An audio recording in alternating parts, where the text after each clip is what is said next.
3. Hello and welcome to Christmas. And it's Christmas times. Yeah. Are you all right, Paddy? Yeah, I'm all right, mate. How you doing? Licensed music right off the bat. Feliz Navidad. Feliz Navidad. Now, but could you hear that? I could hear it very loud. Okay, great. Happy Christmas, everyone. Welcome to the show. Oh, lovely. Welcome, one and all. And for any audience members just joining on the call, if you could mute your mics for now, and then we're going to call upon people at the moment just to make sure. Do you want to I know, keep the mics on so that we can hear people laughing if they're having fun. Well, this is something we should have discussed beforehand. I don't think we're not planners. We're not planners. All right, everyone have their mics on, but don't enjoy it. But don't, yeah. Oh, this is looking great. I can see the videos. No, this is weird. I can see the video on YouTube. Look how beautiful you all look. Have you got the sound on? I do. I realised the error. Because that's what the problem is. Oh no, someone else is listening to it. It's someone else watching the show whilst in the Zoom call. Yes. Hello? Hello? It's better now. I know, keep the mics on. No, I can still hear us from another. Is there any way? So everyone who's watching, could you mute for a moment? Planners. You're not planners. All right. God. This is sort of my breakdown being played back at me. Okay, right. Well, it's been a big. You know, I've got this terrible fear. Yeah. That it's me. Is it you, Johnny? Because everyone seems to be muted except watching the show. Me and Mark Thomas. Yeah. So, guys, it was me. Okay, great. So that's brilliant. So that's Merry Christmas to all. I don't want anyone to feel in any way that this is a shambles. I want you to know that this is very much how I anticipated today being. Hello and welcome to the show. Is everyone well? Paddy, are you all right? I'm good. I'm Christmas tired. I'm Christmas hungover. I'm all of the thing. I feel like you represent someone who is having a family Christmas. You're done all the stuff. I'm representing someone who got trapped in London. Yes. But I'm making the best of it and having a lovely time. So, Paddy, tell me about what your Christmas has turned out to be in the end. My Christmas has turned out to be myself and my flatmates and my partner all coming together. And so far we've made pancakes and I'm making confit duck because I've never done that before. And why not try it today? How do you confit a duck? I don't know. I'm going to Google it after this. But okay, fine. All right. It's all going to be fine. All the chicken has been sold out for quite a while. I hit my head quite hard last night, so it's also going to be a bit of an odd duck, I think. Well, that's nice. I think it's exciting. I'm having my first ever Christmas here in Glasgow, the capital of Christmas. Yeah, I'm very excited about it. I've got it's snowing here in Glasgow. Oh, look at that! Look at this. That effects budget. Yeah. It's sugar, not flour, so it's not awful. Not right. Thank you, everyone, for joining us, especially to our wonderful guests. We have with us today Mr. Mark Thomas, Mr. James Rowland, Kirsty Newton, Josie Long, George Egg, Ria Lena, and me and Paddy. I think that's the whole show. And what we're going to do is just celebrate a little bit of Christmas fun. We're going to come to our friends and talk to them. And if you're watching along at home, hopefully this will create some sort of sense of joy. I've tried to dress as much as possible as the sort of person at Christmas that you'd avoid, to give you a real feeling of what you're definitely not having to endure later on. Right. So can I start with a little story? Yeah, I mean, I think you're gonna. Sure. Just yesterday, I went to Morrison's. Now, I'm not somebody who almost ever goes to supermarkets on account of I don't like putting my money into the four people who own all of everything in Britain, but also I find them a bit stressful. Strip lighting really sets me off. I think a lot of people who have ADHD would feel a similar way. And as a former drinker, the palace of booze, those aisles are quite sort of overwhelming to walk down. Plus, they also have above the sort of brandy and vodka signs that say "Make Christmas Great," which seems so bleak to have over exactly. Make supermarket it vodka. Yeah. So I took my 2.5-year-old daughter, the light of my life, one of the best humans on this earth, and we got a trolley, and I left the pram by the door. Yeah. And she and I walked around. She ran around picking stuff up and putting it into the trolley, and I'd put it back. And I felt I got really good at making sure all of the things she'd put into the trolley had gone back onto the right shelves. And I'd kept an eye on it. I'd managed to get all of the Christmas shopping that we hadn't managed to get. And I'd stopped her from buying all of these terrible things she wanted that we don't need. Yeah. When we got to the checkout, I'm going to take you through some of the items she managed to get past me. Okay, great. Okay, dope. Let's do this.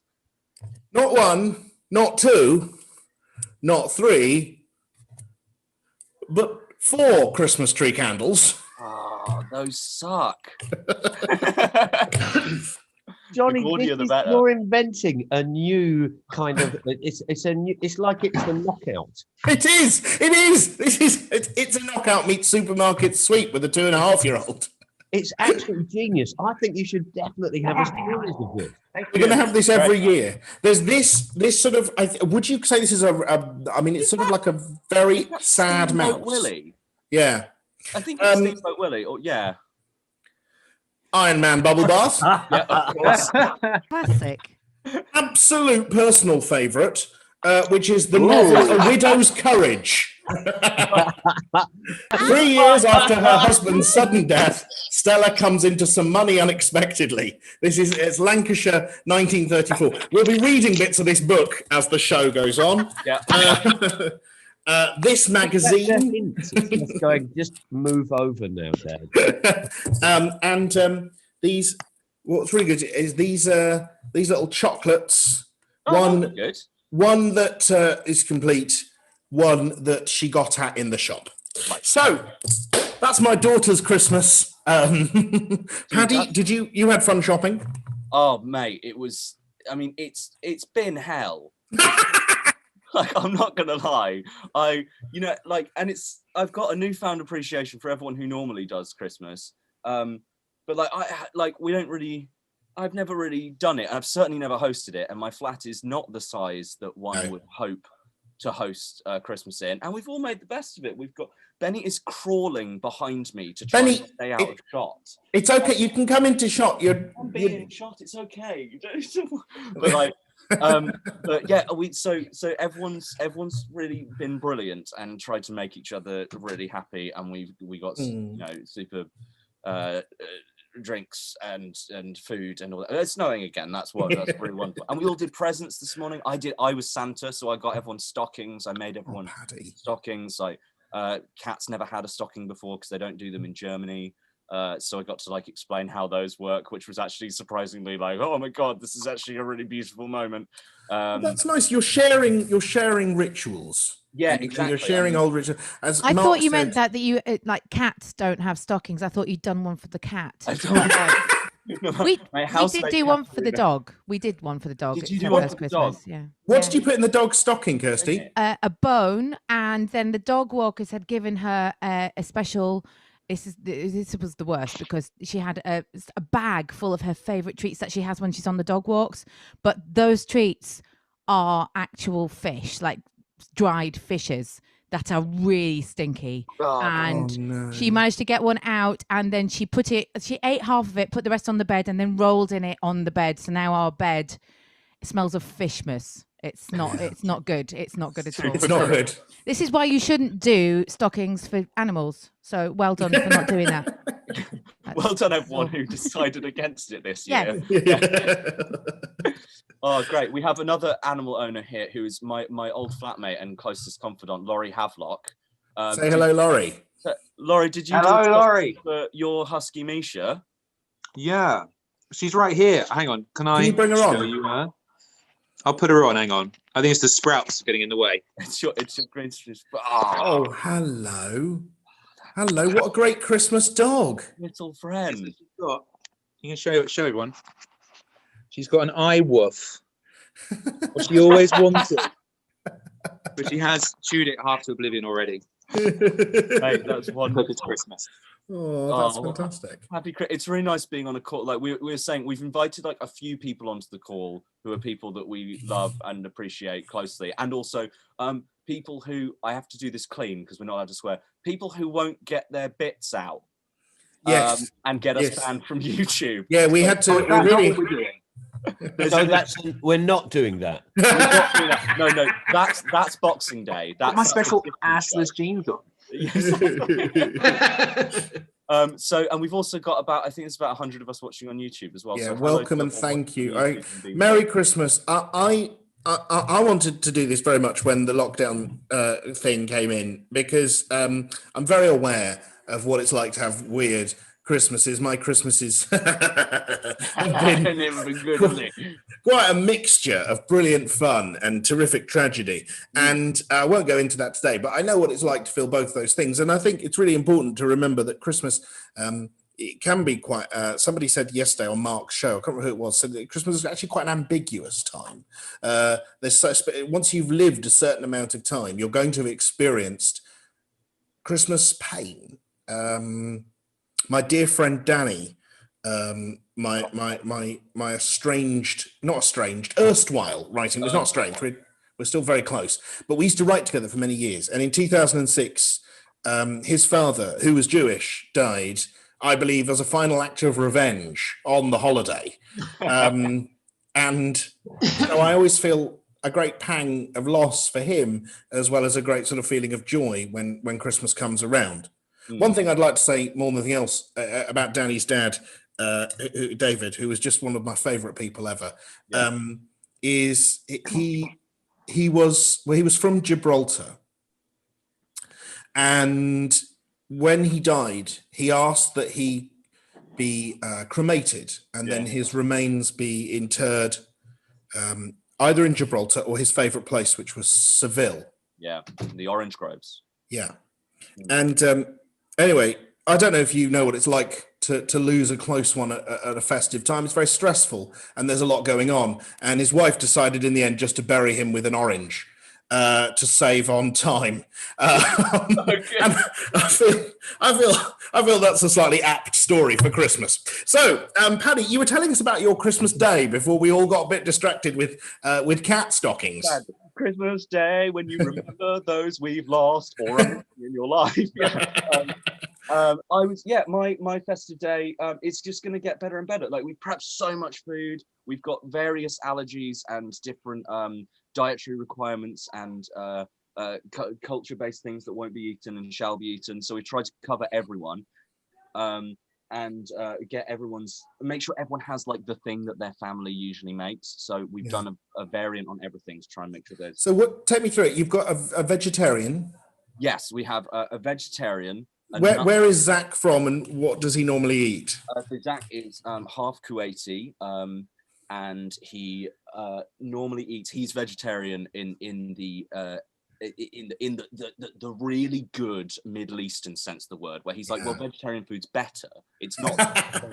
And so we've got all kinds of greens with amazing things in it. We've got a gluten allergy and a nut allergy. So that's all the gluten and nuts out the window. But okay, that's gone. In Germany, apparently they have duck, so that's why I'm making confit. You're making a duck. Yeah.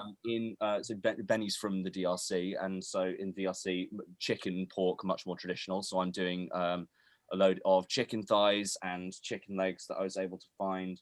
I normally have smoked salmon, and so I've got that for myself for the Scottish side of my family. Oh, lovely! It's dope, and we've done as best we can and as much as we can in very short time, and I'm hugely proud of all of them. And well I done, miss my guys. family very, very much. Yeah, I'm sure you do. I'm sorry about that. I've never, Christmas is often quite weird, and like there's one Christmas, and he's on this call, so I will embarrass him with it. But okay. I've spent every Christmas at home my whole life, with the exception of this one. And one other, which was when I was going to go to my girlfriend's house, different partner. I'm not going to shame Benny on a call, but she's in the room for my ex-girlfriend, whose family invited me around for Christmas, and then called me on Christmas Eve and said, God. "Oh, actually, we've just run the numbers, and there isn't room for you at Christmas this year." And my girlfriend was furious because Sure. her mum had basically decided, and she was like, "But we're going to share a bed," and she was like, "Yeah, but at the table we need an extra chair, and it's just not." Basically, they didn't like me, and they made that very, very clear. And she was very upset. But my flatmate Laurie, who was on this call, he, as far as I remember it, came into my room after I had had this long conversation with Emma, and he was like, "Oh, so Mum's just heard that you're coming to ours for Christmas. So we're gonna drive back later on. It's all good."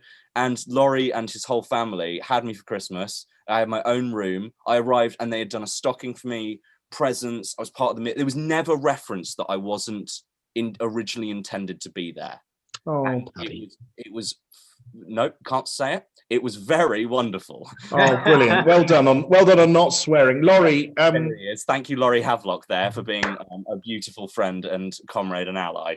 Yeah, you are very much all of those things. Laurie, was it a good Christmas with Paddy? Yeah, I mean, it was a shame because someone else was meant to show up, and it was just lucky that at the last minute we could replace him with. No, it was really sweet. And it's very sweet to hear that. It was that was the a really special one. And my family do Christmas really well, so it's very easy to put them in. And it feels so strange. I'm not with them this year. Sure. I'm stuck in London with just the dog. And it really, I was thinking about that the other day, Pat. It was a good Christmas. We did well. We got very drunk at about midday, which is what you're meant. And we had a lovely time. And it's and to celebrate all of these Christmases, I've brought with me a little special guest here. To see. This is my friend Shady Bear. And, he's an expert at Christmas songs. So any carol he can do, any Christmas song, just name it, and he's got it covered. Anyone? Hark the Herald Angels Sing. Hark the Herald Angels Sing. No, hang on. Herald Angels Sing. Yep, there you go. So he's got that one nailed. All Oh, good. come all ye faithful. Oh, come all ye faithful, joyful and triumphant. Okay. What I'd really love now, if I don't know if Kirsty, if you're still here. I am. But I was wondering if we could immediately. I can't remember the running order, and I haven't got it in front of me. I know that we're going to Mark second, and I can't remember who we're going to first. But Kirsty, I'd like to come to you now because you're going to, if nothing else. Paddy! You've got a dog. I've got a Christmas dog, but she's just noticed that she can see outside. I have a balcony window here, and everyone who's walking past having a nice Christmas Day walk is getting howled at. I've just had to mute myself. Oh wow! She's going mad. Look at her. She's absolutely obsessed. She's guarding the magical Christmas Zoom room. I might have to. Well, we'll see. I'll put her down, and if she joins in, she joins in. That would be lovely. I've been basically planning for today all year because this is how my coping mechanism with this whole year has been treat it like what I call the Merineum, which is the week between Christmas and New Year. Yeah. So I've just been getting up, having wine for breakfast. This was in my stocking. I've been eating all the food. I've been crying at TV I would never usually watch, like Repair Shop. I have been just not ever getting dressed. There we go. There's the dog.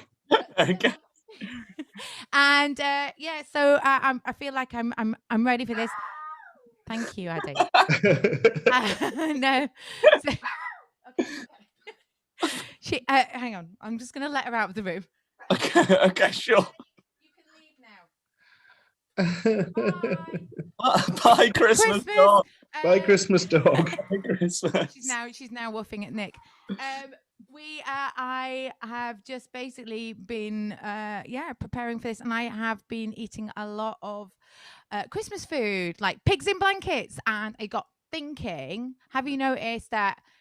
How come sausages, if they are dressed in bacon, are called pigs in blankets, but if they are wearing a Yorkshire pudding, they are toad in the hole? That's, isn't it? No other meat feels the need to go around in fancy dress, do they? You put a burger in a bun, it's still a burger. It's not like a cow in a duvet. I would be up for calling a burger a cow in a duvet from here I on think in. that's what we should do from now on. But I quite like the idea of meat being in a blanket because it makes it sound like it went peacefully in its sleep. It does seem kinder, doesn't it? Kinder, isn't it? It's not, pig in a terrifying stampede. It's And not. what's more, well, you see, maybe it is a pig thing, isn't it? Because pigs in blankets, toad in the hole, and then a sausage in a bun is called a hot dog. Exactly. They've all got a sort of weird... pepperami should be called pig, cow, duck, cow, sheep, horse in a sleeping bag. But I think it's named after that's what happened to Peppa Pig. So, I think that's probably what happened. Sorry for any children watching. It's family not really. It's not. She's Keep drinking your stocking wine, everyone. Talk about the death of Pepper.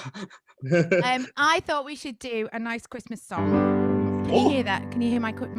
Yeah, definitely. It's I thought what's an upbeat, happy Christmas song that everyone can sing along to at home. Obviously, still muted because otherwise it's going to be a horrible cacophony, as I have found out at many gigs on Zoom this year. So, although what is quite fun is what I've been doing is just shouting unmute on the last bit, and everyone, it's All right, it's terrible, but it's funny. So, but you all know this one. Yeah. It's Santa Claus is coming to town. Wonderful. You better watch out, you better not cry, you better walk proud, I'm telling you why. Santa Claus is coming to town. It's quite threatening actually, isn't it? He's making a list, he's checking it twice, he's gonna find out who's naughty or nice. Oh, Santa Claus is coming to town.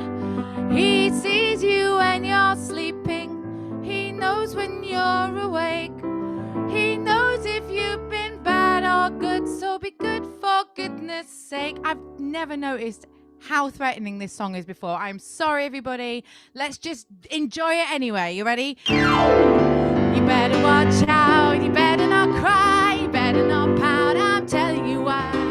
Santa Claus is coming to town. Santa Claus is coming to town. Santa Claus is coming to town. I don't want to give anyone nightmares. Thank goodness he's already been. Santa Claus is coming to town. He sees you when you're sleeping like your parents. He knows when you're awake because you're loud. He knows if you've been bad or good. So be good for goodness sake, not because he'll do anything wrong. You better watch out. You better not cry. You better not pout. I'm telling you why. Santa Claus is coming to town. Unmute everyone. Santa Claus is coming to town. Santa Claus is coming to town. Santa Claus is coming to town.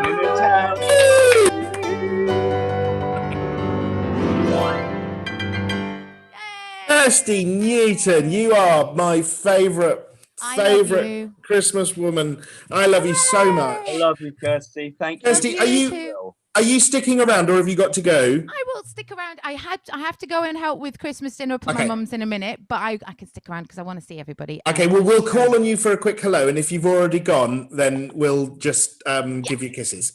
Okay, Kirsty Newton, everyone, that was absolutely wonderful. Paddy, shall we go straight to? We're about to go to Mark, if Mark's around, and ask for a lovely Christmas story. But before that, very quickly, I'd like to call on our resident expert, James Rowland. Yes, the Lady Diana of the group. Now, James, are you with us? Hello. Hello. Happy Christmas. James. Merry Christmas. How are you? Oh, ever so hungover. Yes, you look wonderful. I like that you've decided to keep on the eye mask above the head. Look. Tell me about your evening last night. What did you do? Well, because this is my first ever Christmas I'm not spending with my mum. Sure. And so it's also the first ever Christmas that I've spent with any friends. And we got very excited. I like to think because I'm 2 years sober, and I've also got a child. So even if I wasn't in a position where I really shouldn't drink, I probably couldn't. Mhm. So I'm enjoying living vicariously through your fun. I do look like I'm filling a quota of some like a Christmas person on this Zoom, don't I? It's like Everyone's got a role, and yours is mess. yeah, just be like this is how you ruin Christmas. So are you like, is this like alcohol offsetting? Yeah, that's right.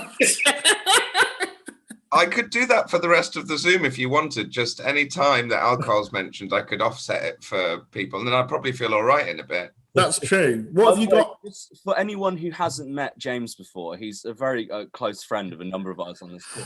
Doesn't he look like a perfect cross between me and Jonny? He looks like our sort of child. and we think, like what is it, like Darwin's sort of, the picture of there's like this sort of the monkey and then the sort of man in the middle and then the man walking with a spear. That we should have done that as our joint Christmas card. And then actually Laurie Havelock fits somewhere in between as well. And then like we've got let the hair down and stuff. That's right. I exclusively seem to work with strong bearded men. Oh, thanks for the strong. Yeah, the strong is definitely We're all really glad about that, aren't we? Very strong. I don't think of myself as strong, but I do think of myself as brave. Yeah, thanks for that, Paddy, by the way. Yeah. Has shaved just for today, but I promise usually. I would say there are, in your working life, between myself, James, Laurie and Kirsty, there are, a much higher proportion of gingers than there are in real life. You've got a thing. It's because I absorb ultraviolet light, so I'm quite used to have nearby. That's right. You are almost translucent. Yeah, exactly. So, James, we were going to set you a Christmas task to do during the show, but we forgot to think of one. Okay. And also, you're really hungover, so I don't know if it's fair. But I was wondering if you could possibly, for those of you who don't know, by the way, Paddy earlier saying, for those of you who don't know James, he's a very close friend of some of us. It really suggests that Paddy is uncertain about how he feels about James these days. Someone on this call is very angry with him. No. James, can I set you a task as someone? You are a storyteller, a writer, a performer, and a former cocktail maker. Yeah. Very successful cocktail barman for many years. Would you, I don't know, would you be able to, and we're going to call on you again in about 10 minutes, go off and find the ingredients for a new Christmas cocktail and come back and make it for us? I'd love that. Okay, great. We'll set that going, and we'll come back to you at about 12:30. Okay. All right, James, thank you very much. See you in a bit. You're lovely. I love you very much. We love you too, hungover bear. Mr. Mark Thomas, are you with us? Yes, I am with you. Yes. It is an honour and a privilege to get to see you on Christmas Day.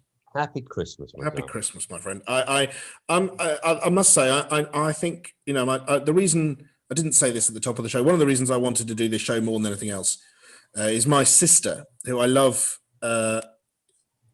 Absolutely, completely and without fault. And I can't be together. We've been together almost every Christmas of our lives, with the exception of about 4, probably over the years where it wasn't possible. And we normally go for a swim on Christmas morning, outdoors, and that's a very good way to start Christmas, I think. And then we go off and do things in our own families. And obviously, for obvious reasons, that's not possible this year.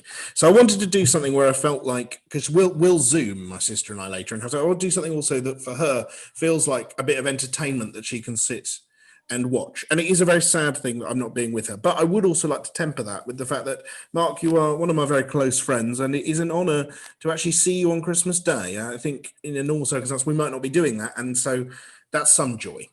Do you know what? I you're such a lovely man, and I adore you. And you too, Paddy. You too, yeah. Paddy. No question about Paddy. Did I tell everyone I did my nails, by the way? I think Okay. people spotted. Yeah, yeah. So I thought I'd be all festive. And have you ever painted your nails, Mark? Yes, I have. I was Yeah, Kirsty's fine. I was a Kirsty's got punk them. Oh, rocker. lovely. You were what? Sorry. I was a punk rocker. I'm old Of enough to course. be a punk Yeah. rocker. And so my mum has great delight in telling my mum, who is 85 now and is also the rudest woman in the world.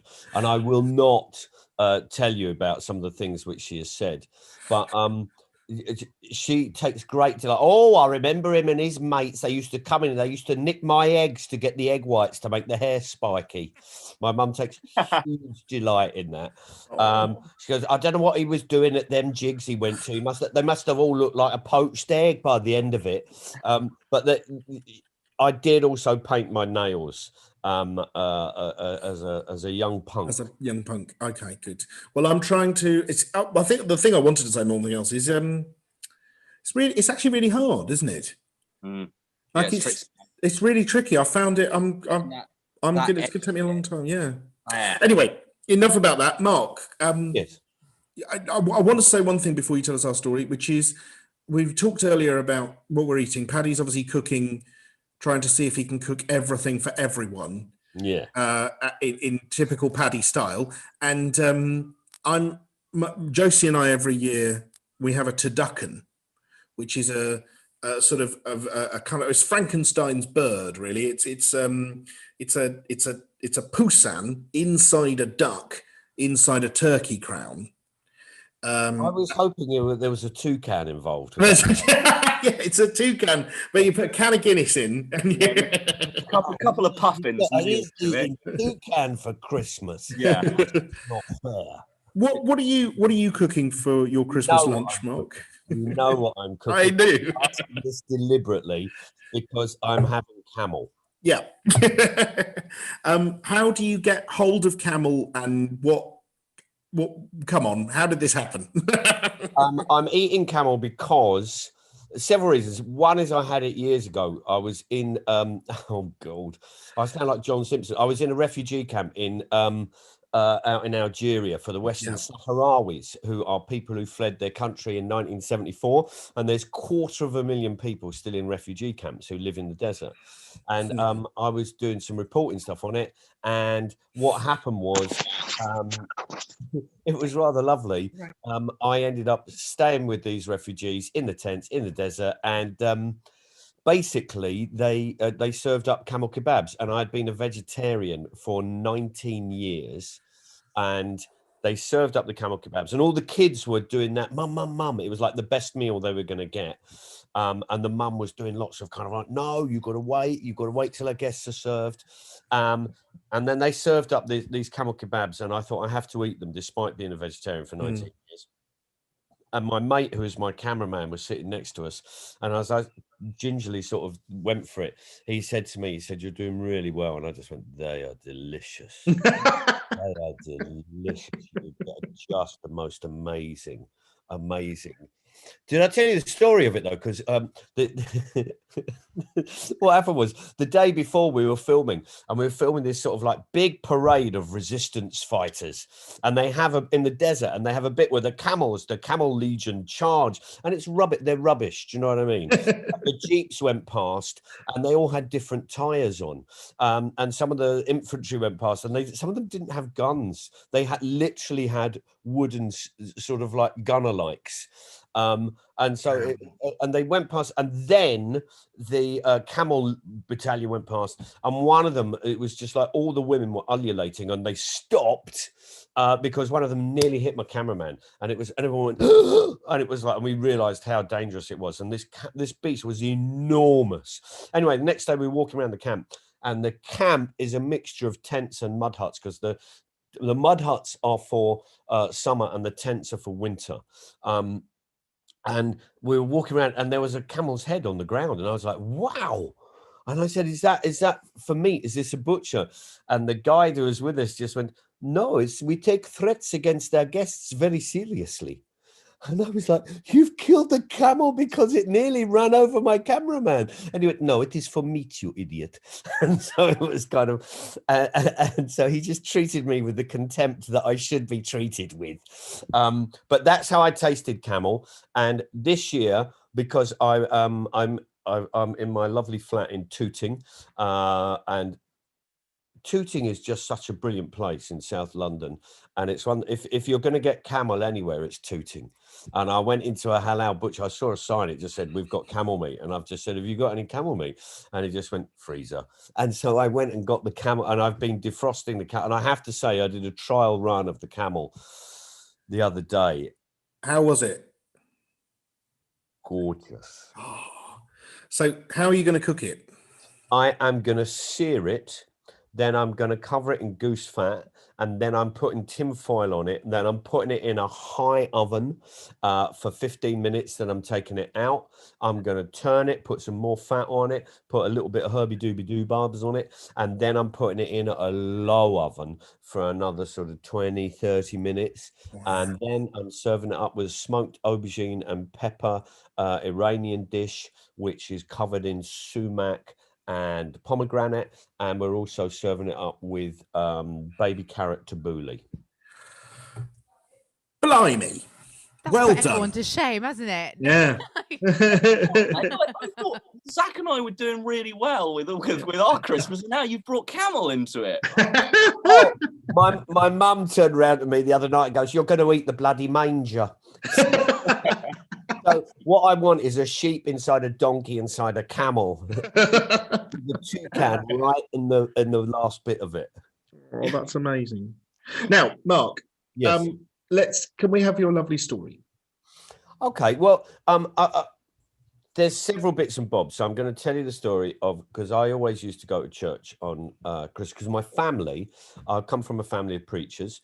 My great granddad was a Baptist nonconformist preacher. My dad was a street preacher, and also so he would stand in Clapham Junction and preach on his little soapbox. And my sister is a vicar in the Church of England, and she's a really good vicar. I love her to pieces.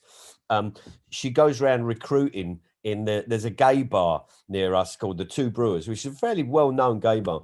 And my sister goes around and hands out leaflets going, "If you've got kids, bring them to our church and we'll baptize them for you. And if you want to get married, you come to our church." You can't legally get married in the Church of England, but the legal bit is just a bit of paper. It's that bit where everyone sits and listens to music or chats for that 6-minute period where all the documents get signed. So she said, "Go and have." So she says to same-sex couples, "Go and get married in a registry office." But all the bits that people remember, all the dressing up, all the ceremony, all the confetti and the service and the singing, we'll do that bit. So you come to us and we'll do all the really good stuff people remember, which is a brilliant thing. And she's so well known down at the Two Brewers now. She was in there recently, and there was a drag queen on stage singing, and my sister walked in wearing her dog collar. And the drag queen, "Hello, Reverend Ruth, come up and join me." And so my sister ends up on stage with this drag queen in her dog collar and a tambourine singing, "Give me oil in my lamp, keep it burning. Give me oil in my lamp, keep it burning." So so she's good. That's the point I'm getting to. She's a good person. I went to her Chris Dingle, right? Because I love Chris Dingle services. And I went to her Chris Dingle last night. It was a socially distanced. I said, "Can I come along?" She said, "You have to book in advance." I said, "Well," I was like, "I'll get you into my gigs." And she was like, "Oh, go on then." She said, "I'll get you into the gig, but you have to help." I did security. I had to do the, I was like, "Come on, mate." I had to do security and get make sure that they had their tickets last night. I was also, and I felt a little bit weird about that, because I was like, "Come on, I get you into my gigs. I don't ask you to do the door." However, so I went to her Chris Dingle, and it was really lovely, actually. It made me laugh a lot. And I think those church services should make you laugh. And these are a couple of stories about church services and laughing. Paddy, I did tell you about my mum used to own a spa shop Yeah. And called, what was it called? Like Food and Booze. It was called Booze and Food, but that was Oh. really well remembered. Thank you. Because you could name your spas at that time, and it was called Booze and Food.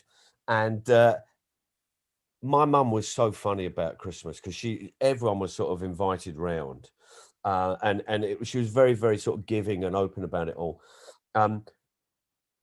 But we used to have this whole sort of family tradition that we'd always go to church.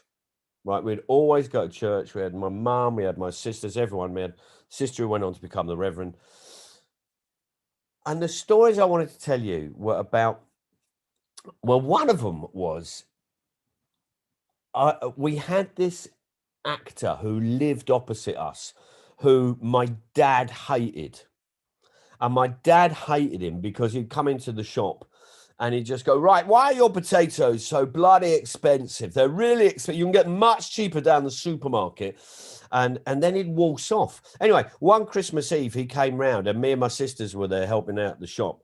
And he came round and said, I want 3 potatoes. And me and my sister went to serve him. And my dad, who turned up to help shut the shop down because it was at night, he just went, no, you can't have them. My dad was an ex-builder as well as being a Methodist lay preacher. A mixed bag was my dad. Literally, you know, George Foreman was called the punching preacher.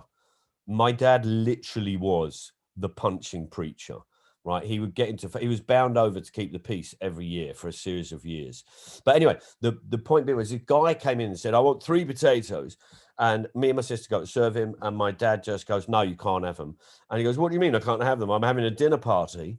And I've got to have my potatoes. I'm 3 short. And my dad said, no, you can't have them. He said, you can't not sell me potatoes. He said, yes, I can. You're banned. Shut off. And so we banned this actor from the shop. But his kids were really, really pretentious, right? And they were they weren't pretentious. They were just told. You know that some children are just told things very factually by their parents at a very early age. And so they interact with adults with a confidence which they really shouldn't have. And so we'd be in the shop and the little girl would come in and she'd just go, I've got a vagina. Have you got one? Robert, and that's her brother, he's got a penis. Robert's got a penis. I've got a vagina. Sometimes it's called a fanny, right? And so you just go, oh, no. That was the family-friendly version, by the way. And but the point being was, one Christmas there was a nativity play at Christingle. You know, the nativity play with, you get, hark, the herald angels sing, and you get all of, I am a shepherd, I have a gift for the baby Jesus, all of that going on. And you have there was a children's recorder orchestra, which is the worst thing ever. Do you know it's the sound of just discord. It's out of tune. It's never in time. There's spit coming out of the end of the recorder. They're dribbling drool on the floor, and there is someone who is called a music teacher who is merrily conducting away. So they had that. Anyway, the service was happening. The pressure got to the Virgin Mary, who wet herself live on stage in front of the altar. And everyone was like, oh, and there was that sort of gasp of, oh my God. And you could hear the rustle of parents from the back of the church about to rush and comfort their child. And one of the actor's children just walked forward and said, Mary broke her waters, and saved the day. It was rather lovely. That's it was rather lovely.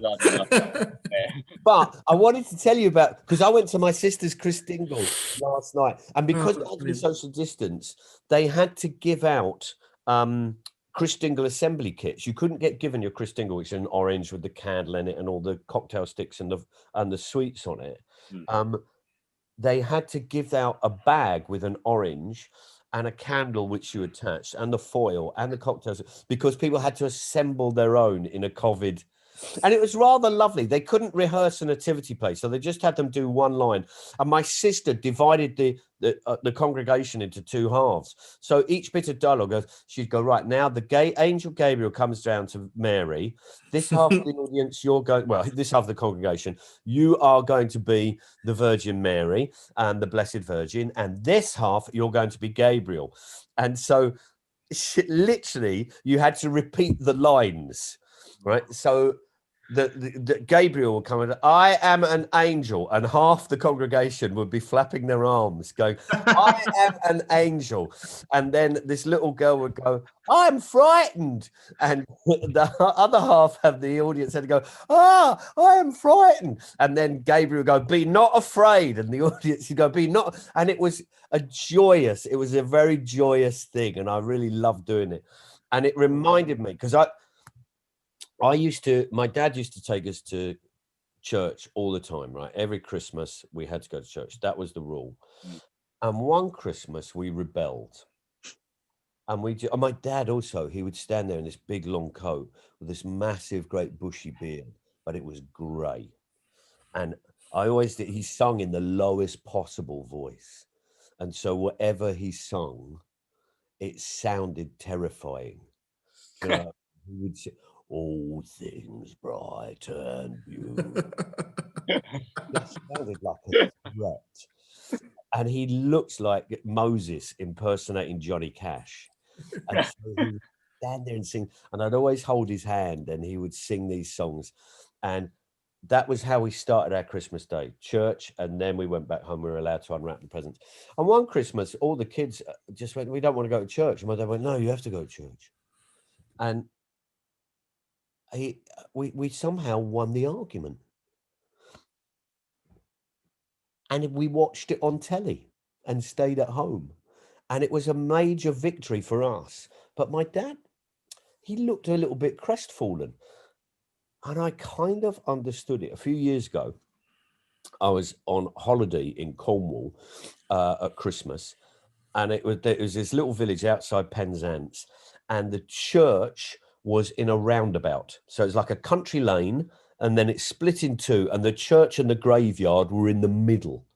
And it looked amazing. It was an old, beautiful church, one of those lovely country sort of spires, beautiful arches, and just it had this amazing wooden gate that you had to get through and climb up and walk past the yew trees and all the gravestones, which have been decorated with Christmas lights. It's the first time I've ever seen gravestone decorated with Christmas lights, and they looked amazing. All the trees looked amazing. And I saw it that evening. I said, come on, kids, we've got to go to midnight mass. And my children just went, nah. And I'd been with them every year up until that point. And they just went, nah, we're not going. And I felt somewhat disappointed. I go into the midnight mass. It was one of the best I've ever been in. I sit down, and it's a beautiful, old, lovely classic church. I'm just sitting by myself, and I feel this little touch on my side, and the bloke just goes, are you on holiday here? I said, yes, I am. He said, oh, great. He said, I'm starting the service, but I'm not running it because I'm not the vicar. What do you mean? He said, I'm not the vicar. I'm just going to start it. The vicar, he's got another match on, and he'll be rushing from another church when he's finished that match, and he'll come over here to finish off the fixture. But I'll kick it off. And so I said, right. And he said, I hope he gets here before the sermon, because I'm no good at that. And so what happens is this guy introduces, and we start the first song, and halfway through the first carol, the vicar comes rushing up the side of the church, all cassocked and gowned up, and he's got a football bag with his clothes in it. So he's really like the football analogy. And he comes rushing to the front, and he gets there and he starts the sermon, and he's great. And the vicar is so lovely because he's got this sort of beard, and he looks like, do you know Parks and Rec? Yeah. Right, you know that awful councillor called Jam? Yeah, with the big guy. Yeah. Councillor Jam. Yeah, he looks like him, but he's all vicared up. And he's standing there and he's going, right, now let's have a look at this Christmas story. Let's have a look at it. Mary and Joseph, what they're doing is they are traveling from Nazareth. Now, Nazareth was a bit of a dodgy place back then. It really was. It's a little bit like St. Just, right? Which is the village just down the road. A bit like St. Just.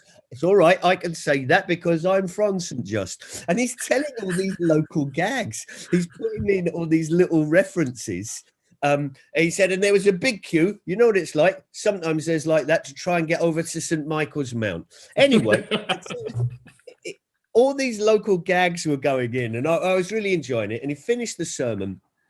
And he said, right, he said, and now, he said, what we're going to do is we're going to get the baby Jesus who's in the crib. We've got a manger at the back here of the church, and we're going to get the baby Jesus from the altar where the baby Jesus is, and we're going to process him through the church. And the two church warden, one who's they're both elderly women, one of who's in a sort of like quilted jacket with driving gloves on, and they come and stand at the end of the church. And, you know, they have all that dignity, so they bow, and then they slowly walk up to the altar, and there's some organ music playing, and then the vicar sort of turns round with Jesus in the crib, and it's this big. The Jesus in a crib is this big, and he hands it over to the two churchmen who take a bit of it each. So they're holding a tiny bit of the Jesus in a crib. And one of them, I don't want to be rude, but one of them had a little bit of a tremor. And so one of them is tremorizing with the Jesus in the crib. And there really was an element of jeopardy. There really was, much more than I thought there would be. And there's this organ music playing, and they process the bit, and they put this, and there's these enormous, great sort of model donkeys. So they've got no element of scale at all. So I'm giggling away merrily, do you know what I mean? Sort of enjoying it, but being slightly cynical. And they come to do the last, I think it was, oh, come all you faithful, which is where I think there's 5 verses, and you're allowed to sing the 5th verse on Christmas Day because it's lo, he is here, and all of that, like the council of the final Advent candle is lit and all of that. And he said, we're going to process down, and I'm going to join. So the choir starts singing, everyone starts singing, the candles are lit, and guess what instrument the vicar brings out to play? Guess what instrument the vicar joins in the procession and walks down the choir. Oh, come on, you faithful. Jazz flute. He brings out jazz flute. It's like James Burgundy. Burgundy. That's super good. And he's jazz fluting down the aisle, and he's rocking. The vicar is rocking it right, as he's walking down, and we've got this tremorous thing with the crib, and I was just laughing so much. And the church service had finished, and I was, you know, when you try and keep everything in and you can't quite manage it, because the more you try and keep it in, the worse it becomes. And I was just shaking, and people were beginning to leave the church, and I was still sitting in the seat, and I couldn't physically move. And I just felt this nudge next to me, and the vicar going, "Would you like a toffee?" And his step is sitting in there with this bowl of Quality Street. And I have to say, it was one of my favourite ever church services. Oh, Mark, that is absolutely glorious. Oh, thank you. That was amazing. It was one of the, and I got home and I told the kids, I said, "This is what happened," and they all went, "Oh, I wish we'd come along." Church, we do midnight mass in my family every year. All of us except my stepbrother, who got banned 6 years ago because towards the end of one of the carols, people could just hear this bang on the church door, just doof, doof, doof, like that, and everyone trying to finish the end of, like oh, little town of Bethlehem. And then suddenly the door opens the other way, and my stepbrother walks in dressed as Santa and goes, "Turns out it's a pull door. I hate churches." Paddy, I got warned by a warden years and years ago when I used to drink. I don't drink now, but I used to drink. And I was in the church for midnight mass, and I tried to start a Mexican wave. I'm not proud of that. That's wonderful. And the water was oh, mate. Oh, I think that's very appropriate. Hey, I'm very impressed, by the way, because I've heard that story told before the non-family friendly way, and you managed to edit out all of the words Paul actually said. Yes, I did. There are children present. That's right. Well done. For anyone who's met my stepbrother, he very much uses a different vernacular. We are gradually running out of time, and we've got to refer to James to see how he's getting on with his Christmas concoction. So, and I think I was going to suggest that we go to George, because the wonderful George Egg has made a video. By the way, Mark, are you sticking around for a little bit? Yeah, I'm just going to go. I'm going to walk you through to the kitchen, and I'm going to grab it, because I've seen people cooking out here. Yeah. Yeah. I'm prepping. Yeah, look, Yeah, it's all It's a free for all. So in a minute we're going to have. This is a warning for you, Justine. In a minute we're going to go to George Egg's video, and George Egg has done a special Christmas snack hacker for us. Yeah. A little video he made. He was going to join us live, but he is right now quite literally naked in the sea. Yeah. Because he and his family go and have a swim at Brighton Beach. Is it called Brighton Beach? The beach at Brighton. I don't know if it's called Brighton. You don't. The beach isn't normally called. Resident Brighton expert Zach. Just straight up called Brighton Beach. There's Well, that's brilliant. Yeah. Well done, Brighton, for keeping that simple. Yeah. You know? That's what we're doing today. About this time now, I might be in the sea. Yeah. Really? Yeah, I quite like a little Christmas day dip. I'm going on the 27th. I'm going with my friends Connor and his partner Rachel and their little one, and myself and Josie. We're going to go and have a swim in the North Sea because we live in Glasgow on the 27th, and I'm not looking forward to any part of it. Anyway, hospital and I'll come pick you up. Yeah, thanks, mate.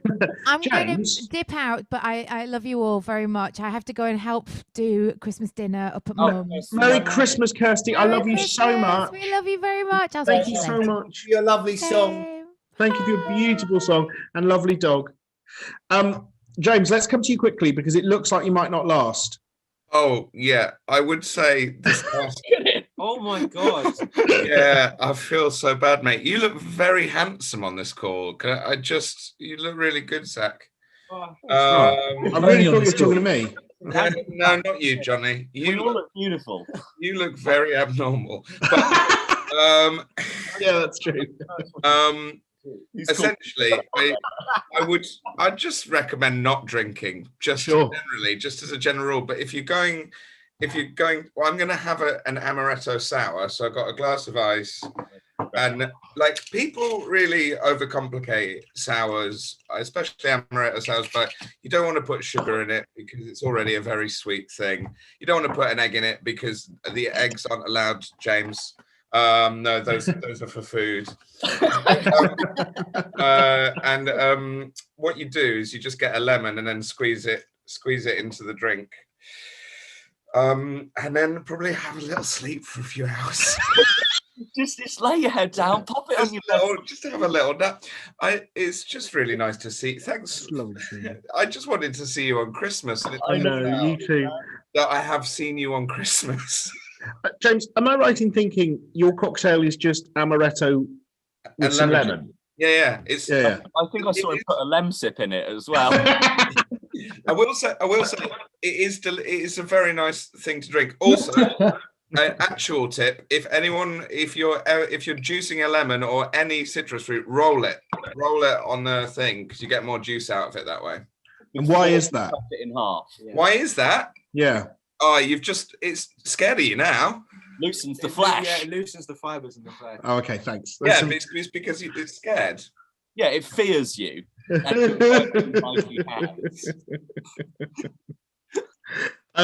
James, if you're around later, we'll come back to you. And if you're not, I don't think I will. yeah, okay, fine. Okay, well, I love you, and I'll call you later. Merry Christmas, James. Merry Christmas, James. Love you. Love you, mate. See you later. James Rowland there, who died as he lived today. Like a candle in the wind. I've just realised that James is because you won't be able to see this, I think, on YouTube. But on Zoom, everyone has their name. Yeah. And James is put himself up as Princess Di. That is why I've been making so many Lady Diana. I'm not just still hung up on it. Okay, I wasn't sure. Shall we? Yeah. 90% of your jokes in the flat. A lot of my jokes are about Lady Diana. Yeah, that is true. That is. You do a lot. Did you know, guys, that she was murdered by the Queen and Prince Philip? Now, now we're just moving on to our pre-recorded segment. That was a Netflix documentary It's about called it. I Apologise. Thanks very much. So, Justine, are we ready to go with the George Egg video? Yes, I'm going to have to ask everybody to mute, please, just while Okay. it's playing. Okay. All So, Let's see if this works. Do it. Right. We can do this. Here we go. Can you see it? Yes. Yeah? Here we go. Can you hear it? Nah, Yeah? good morning. Hello. Happy Christmas to you all. I'm gonna do a little bit of Christmas. It's kind of Christmas snack hack thing because you might be by yourself and it's all different this year. And it might just be you, and you might not want to make a whole Christmas dinner, which is totally fine. So here's something you can do, and you're going to have these sorts of things hanging around. Hopefully, I've got one of these lovely old toasty makers. It's very hot actually. I've had it on the flame for a while, waiting to do this. This is not my idea, by the way. This is an idea by the brilliant cook Jack Monroe.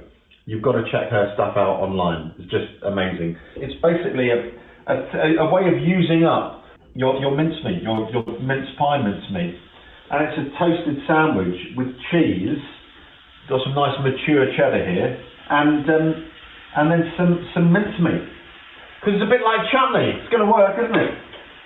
So we'll plop some of that in there. Let's be a bit more generous. It's Christmas. It's Christmas. Be generous, and a bit more cheese. So I'll just bring this up to the camera so you can see.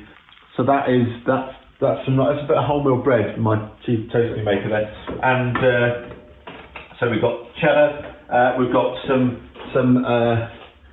Aldi's Best chutney. I look to the screen and then I remember I've got to look at the lens. Although I don't know where the lens is on there. Anyway, if I stand back enough, that's fine. And then we'll put it on, and then let's get that on and cook it. And then you could do this instead, because you don't have to. Why be traditional? Nothing's normal this year, so why not just go off piece and do a toasted cheese and mincemeat sandwich, for crying out loud. I've got a fun little Christmas game that you can, while it's cooking, to tell you about. You're bound to have, if not this year, then on other years, you're bound to have these knocking around. Christmas puddings, Christmas pudding. And here's a great thing you can do if you've got leftover Christmas pudding. Now you need to have a litter tray in the house of the person who you're playing this trick on, this prank on. So what you do is you get your Christmas pudding when everyone's out. Secret, no one's around while you do this, and you pinch off three clumps of Christmas pudding like that, similar size. Don't want to be exactly the same, close enough. Hold on, I've got to check on my sandwich. Like Christmas pudding. Oh yeah, tasting up. So you get the 3 bits of Christmas pudding and you form them into balls. You need to warm it up between your little project, look truffly Christmassy. 3 little spheres. There's 1. There's 2. So you warm it. 3 little balls like that, and then you press the balls together in a line, like the carriages of a train.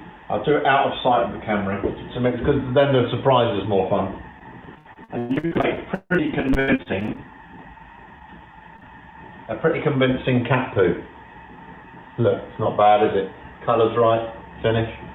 You can pinch the end as well, like that, so it looks like it's been nipped off. And then you put your pretend cat poo on the floor next to the litter tray. I've got to check on the sandwich. It's nearly done. Here's the trick, here's the joke. You come back later on with your friend, your victim, your mark, if we're using the correct hustle language, and you see the pretend poo next to the litter tray, and you go, oh, I don't believe it, he's missed. How embarrassing, I do apologise. And you have a look around for something to pick it up with, like a bit of tissue, or a plastic bag, or something like that, which you can't find, so you go over to it, like, that's done. I'm just going to take the head. You go over to it, like, look. Oh my God. You go over to it like this, and you pick it up with your hand, and I know a lot of you are thinking, he's not going to eat it, is he? And you're right, I'm not going to eat it. I'll tell you why. That would be too disgusting and therefore too obvious and instantly knows a trick. So you've got to be more subtle. So what you do is you go to the bin with it, shrugging your shoulders, you drop it in the bin, and when you've done that, you just very important, make sure it's the same one you put there earlier. All right. This is ready. Let's try it. It's going to be lethally hot. I'm going to bring the camera over here so we can see so we can see it a bit better. Just a second. Let's make sure we've got. There we go. Oh God, don't fall off. I'm concerned. I'll try. Ah. Whoa. Oh God, that really works.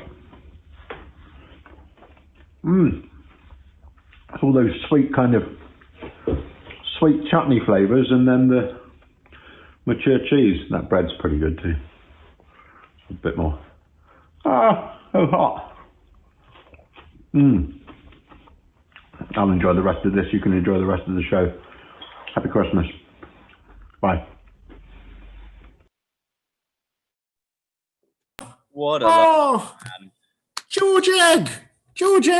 Wonderful George Egg, who he's always got another idea. Whenever Johnny and I ask him to be on a show, he's like, yeah, no, I've just worked out how you can roll up a couple of quails into a sort of hot dog, and then pop in one of those candy floss machines, and Bob's your uncle, you've got soup. And you're like, oh, okay, all right.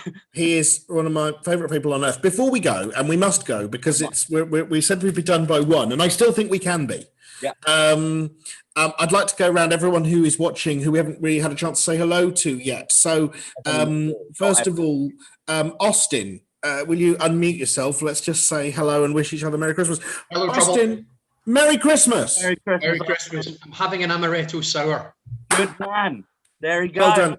I love the hat. Good It is fast. a pleasure to see you. You too. What are you cooking for Christmas lunch? My sister is cooking turkey, but Okay. I've made lots of other stuff. Okay. I've made a smoked ham terrine, and we've just had canopies, and I've got amaretti morbidi, little soft amaretti biscuits. That's what I've done today. That's wonderful. I will hopefully see you in the week between Christmas and New Year. Yes. That'd be lovely. Right. I love you. Happy Christmas. Thank you for joining. Keep watching, but thank you for joining. Reese, are you there? Will you unmute? Yes, hello. Tell me who's in the room, because I can't. There were more of you. Are there 3 of you in the room? My partner Emma. I can see Emma. I can see Emma. Ian. And then brother Peter. Hi, Peter. Oh, what a dog! What a dog! We just want to say we love you. Thanks for joining. Are you having a nice Christmas? Yeah, very nice. We're up yesterday and then back down. And Emma, your jumper is amazing.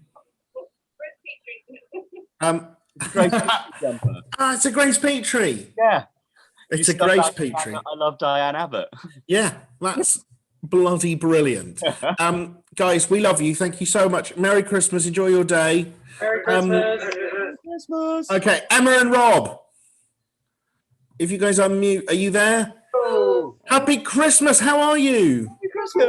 How are you? Do you know what? I've really loved seeing you two, because every now and then during the show you enjoyed a bit, and you're sort of having a little snuggle, and your heads sort of met, like in the most sweet kind of beautiful. You just and quite mathematically, the sort of the symmetry of it was very beautiful, but also just a very beautiful little moment to witness, a bit of sort of Christmas. You're having a private Christmas moment that I'm like voyeuring on. Yeah. For fun. What are you guys doing today? Nothing. Glorious nothing. Good We're about for to put you. party food in the oven. Good for you. And what's the cat's name? This is Fizky. Oh, And there's a hello. ginger one, Marty McFly, but he's Gone. He's off. We love you. Thank you for joining. Happy Christmas, guys. Happy Christmas. Tom, are you there, Tom? I can see you. Can you hear me? Tom. I'm wondering if we mean this Tom. It is that Tom. You're not talking to me, are you? We are, Tom. How are you? It is Tom, isn't it? Yeah, that's me. Happy Christmas, my friend. Thank you. Thank you for watching. What are you doing later on today? Have you got any plans? No, I haven't this year. I'm all on my own today. Well, I'm really glad we got to see you then, and I'm really glad we got to wish you a bloody Merry Christmas. Thank you. Enjoy the rest of your day. Enjoy the peace. Enjoy the peace and quiet. I will. Please have a really wonderful day. Look after yourself. Stay healthy and stay well. Okay. Loads of love, Tom. Mandy. Here we go. Mandy, are you there? Yeah, we're here. Happy Christmas! Happy Christmas! How are you doing? Yeah, we're doing really well. What are you guys up to? We went for a run on Exmouth Beach this morning and had ice cream. It was wonderful. Oh, amazing. Ice cream on Christmas morning. That's fab. Oh my God, that rocks, apart from the run. But I'm really proud of you nevertheless. I think that's absolutely amazing. What's the plan later? Are you cooking? Are you getting a Deliveroo?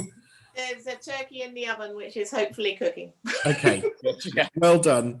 Good luck. Have a wonderful day. Thank you for joining us. Good night. Laurie Havelock, are you still with us? Laurie is cooking. Laurie is clearly busy. Okay, we'll come back to you. Running past the camera with a knife. So okay, fine. All right. Well, Laurie, you're back. Happy Christmas, Laurie.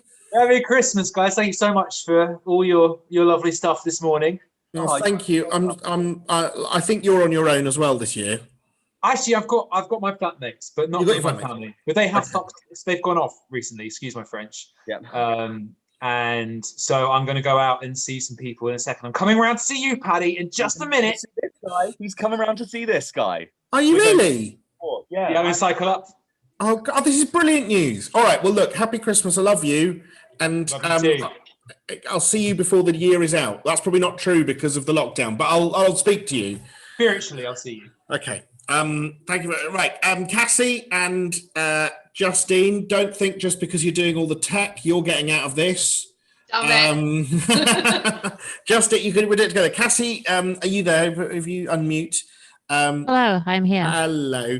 Guys, first of all, we were in a bit of a rut because I don't know how to do anything and Paddy doesn't know quite how to do everything.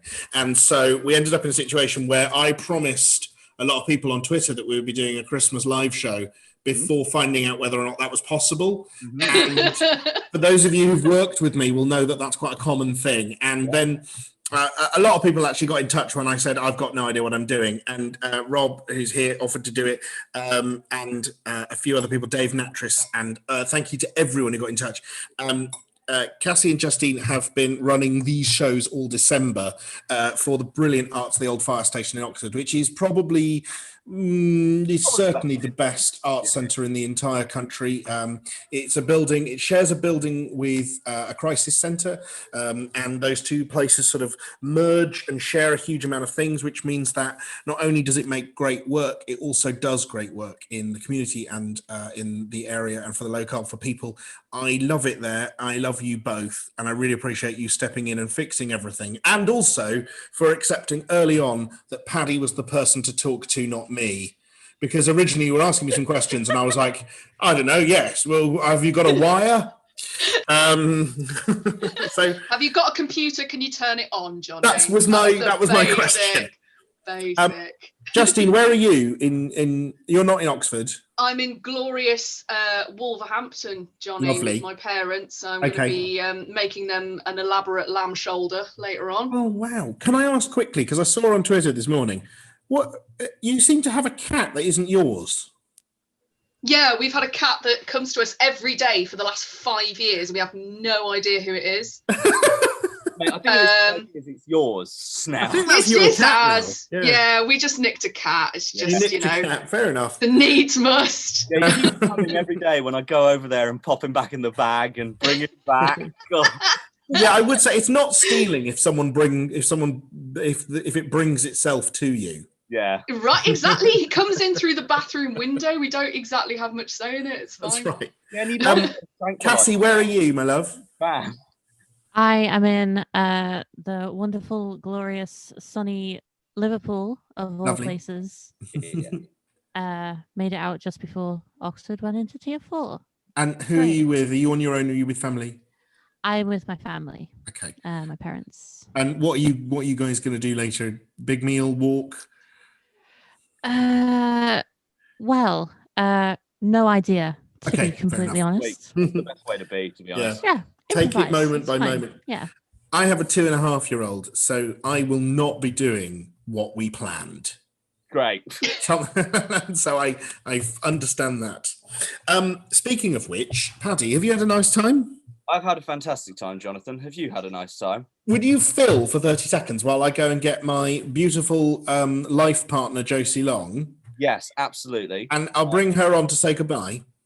Bring her on to say goodbye, and I will fill for 30 seconds with a wonderful story about a Christmas owl who got trapped in a Christmas bell tower. I'm running out of things to say. And they needed to jing-jangle the bells to announce the coming of Christmas, but the owl was trapped inside the thing that hangs in the bell. He was glued to it. He was covered in glue. I forgot to mention that at the beginning. So when the priest rang the bell, the campanologist priest, the owl beat against the side 12 times, signaling the beginning of Christmas, but the bell didn't sound because the owl was attached to it. But luckily, it hurt the owl so much that it hooted like a bell, and the acoustics of the bell meant that everyone knew that Christmas had begun, and the owl was healed. You can sit up. Yeah, of course. Yeah, and that's my Christmas story. And please welcome Josie Long. Hello. Hello. We just read a really. It's snowing. Oh, it's snowing. We don't like it. It's a bit messy. It's too messy. Oh no! Oh no! What? Oh no! I'm going to have to take the icing sugar away from the 2-year-old. Give it a lick, Bubba. It's sweet. It's sweet. Hello. I've got nothing prepared. How is everyone? All good, mate. All good. It's Christmas cheer all round here. We're just spreading some love. No one's prepared anything. Don't worry. We just want to show that we're all happy and we're all together on this day. Sleigh bells ring. Are you listening? In the snow. The next line of the song. A beautiful sight. Yeah. Yes, that's very good. Christmas time. In the meadow we can see a snowman, but it hasn't snowed, so why is he there? Oh my God, he's coming with a bread knife.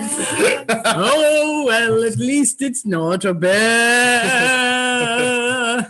In the house, there's a fire. Call the fire brigade for the fire, and they'll put it out without any doubt. Christmas. This is a very happy time.